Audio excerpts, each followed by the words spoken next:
Hello friends, मैं पार्वती अपने YouTube channel learning with passion में आपका हार्दिक स्वागत करती हूँ। फ्रेंड्स, मैं आपको हिंदी सब्जेक्ट के UGC net, JRF, assistant professor, HTET, TGT, PGT और स्क्रीनिंग के पेपर की तैयारी करवाऊंगी। फ्रेंड्स, मेरे इस चैनल पर आपको पेपर से संबंधित ही पूरा कंटेंट प्रोवाइड करवाऊंगी। एक्स्ट्रा का कोई भी कंटेंट मेरे इस यूट्यूब चैनल पर आपको नहीं मिलेगा। तो फ्रेंड्स, अगर आप हिंदी सब्जेक्ट पर अपनी बेहद अच्छी पकड़ बनाना चाहते हैं तो मेरे इस यूट्यूब चैनल से जुड़ना ना भूलें। तो फ्रेंड्स, आज हम देखेंगे मध्यकालीन आर्य भाषाओं से संबंधित हम जानकारी हासिल करेंगे। मध्यकालीन आर्य भाषाओं का समय है 500 ईसा पूर्व से 1000 ईस्वी। इसका समय हमें अच्छे से याद रखना है, यूजीसी यहाँ से प्रश्न जरूर पूछती है। तो मध्यकालीन आर्य भाषाओं का समय है 500 ईसा पूर्व से 1000 ईस्वी। इसमें 3 भाषाएं विकसित हुई। मध्यकालीन आर्य भाषाओं से 3 भाषाएं विकसित हुई हैं, जिनमें पहली है पाली, फिर प्राकृत और अपभ्रंश। इनका समय है, पाली का समय है 500 ईसा पूर्व से 1 ईस्वी तक और बौद्ध साहित्य लिखा गया पाली भाषा में। फिर आता है प्राकृत, इसका समय है 1 ईस्वी से 500 ईस्वी तक। जैन साहित्य प्राकृत भाषा में लिखा गया था। फिर है अपभ्रंश, इसका समय है 500 ईस्वी से 1000 ईस्वी तक। तो इन तीनों का हमें समय बहुत अच्छे से याद रखना है, यूजीसी यहाँ से प्रश्न जरूर पूछती है। इन सभी का प्रथम प्रामाणिक स्वरूप मिलता है अशोक के शिलालेख में। अगर पाली, प्राकृत और अपभ्रंश इन तीनों का प्रथम प्रामाणिक स्वरूप पूछ लिया जाए कि कहाँ मिलता है, तो हमें याद रखना है अशोक के शिलालेख में। फिर पहले हम अध्ययन करते हैं पाली का। पाली का अर्थ है बुद्ध वचन। जैसा कि हमने भी देखा कि बौद्ध साहित्य लिखा गया था पाली भाषा में, तो इसलिए पाली का अर्थ है बुद्ध वचन। पहले नाम था मागधी, यानी कि पहले पाली भाषा का नाम था मागधी था। बौद्ध धर्म की भाषा है पाली, क्योंकि बौद्ध साहित्य पाली भाषा में लिखा गया था। बौद्ध धर्म ग्रंथ त्रिपिटक की भाषा पाली है। बौद्ध धर्म ग्रंथ थे त्रिपिटक, उसकी भाषा क्या थी? पाली थी। त्रिपिटक में 3 ग्रंथ आते हैं, सुत्त पिटक, विनय पिटक और अभिधम्म पिटक। और ये तीनों ग्रंथ कहाँ लिखे गए थे? ताड़ व भोजपत्र पर लिखे जाते थे। अशोक के समय में राजभाषा अगर पूछ लिया जाए तो पाली भाषा थी। ये यूजीसी में एक बार प्रश्न आया हुआ है कि अशोक के समय में राजभाषा क्या थी? पाली। तो हमें अच्छे से याद रखना है। इसके अंतर्गत आती हैं, यानी कि पाली भाषा के अंतर्गत आती हैं अभिलेखी प्राकृत और शिलालेखी प्राकृत।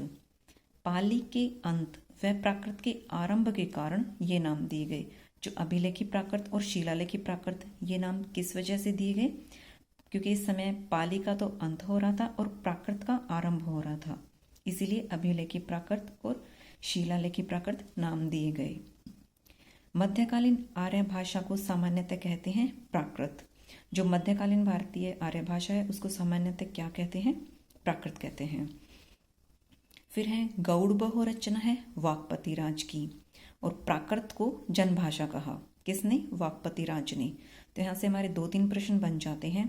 एक तो कि गौड़ बहु रचना किसकी है, तो वो वाक्पति राज की है।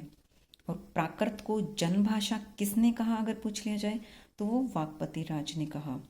और अगर यूं पूछा जाए कि प्राकृत को जनभाषा किस ग्रंथ में कहा गया, तो हमें याद रखना है गौड़ बहु में कहा गया था। फिर एक कथन है कि प्रकृति ही संस्कृतम तत्र भवम। ये कथन किसका है? ये हेमचंद्र का कथन है। इसका अभिप्राय क्या है कि प्रकृति या जो मूल है वो संस्कृत है और उससे जो आई है वह प्राकृत है। यानी मूल भाषा तो संस्कृत है और उससे जो निकली है वो प्राकृत भाषा निकली है। तो कथन में अच्छे से याद रखना है, प्रकृति ही संस्कृतम तत्र भवम। ये हेमचंद्र का कथन है। प्रकृति, पाली, प्राकृत और अपभ्रंश। फिर आती है 3 भाषाएं। इनके अन्य नाम इनके क्या होंगे? पाली को कहा जाता है प्रथम प्राकृत या अभिलेखी प्राकृत। फिर आता है प्राकृत, इसे कहा जाता है द्वितीय प्राकृत या साहित्यिक प्राकृत। फिर आता है अपभ्रंश, इसे कहा जाता है तृतीय प्राकृत या अपभ्रंश। तो ये तीनों नाम हमें अच्छे से याद रखने हैं कि प्रथम प्राकृत किसे कहा जाता है, पाली को। द्वितीय प्राकृत किसे कहा जाता है, प्राकृत को। और तृतीय प्राकृत अपभ्रंश को कहा जाता है। मगध सम्राट अशोक के पुत्र राजकुमार महेंद्र ने पाली साहित्य ले जाकर सिंहल में थेरवाद का प्रचार किया था। अतः वहां के बौद्धों की धारणा है कि पाली मगध की भाषा है। सम्राट अशोक के जो पुत्र थे राजकुमार महेंद्र, उन्होंने पाली साहित्य को ले जाकर सिंहल में थेरवाद का प्रचार किया। इसलिए वहां के जो बौद्ध थे उन्होंने यह धारणा बना ली कि पाली मगध की भाषा है। इसीलिए पाली का पहले नाम था मागधी। तो पाली का अगर पहले क्या नाम था ये पूछ लिया जाए तो हमें याद रखना है कि मागधी नाम था। फिर आता है प्राकृत के महाकाव्य। ये प्राकृत के महाकाव्य हैं जो हमें याद रखने हैं। सेतुबंध प्रवरसेन ने लिखा, गौड़बहो वाकपति राज, कुमारपाल चरित हेमचंद्र ने लिखा, लीलावह कुतूहल ने लिखा, पौमचर्यम विमल सूरी ने लिखा, सुर सुंदरी चर्य धनेश्वर सूरी ने, वसुदेव हिंडी संगदा राग ने लिखा।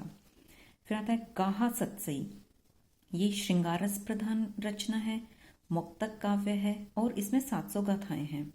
तो गाहा सत्सई किस प्रकार का काव्य अगर पूछा जाए तो श्रृंगारस प्रधान काव्य है, और इसका स्वरूप अगर पूछें तो ये मुक्तक काव्य है और 700 गाथाएं हैं।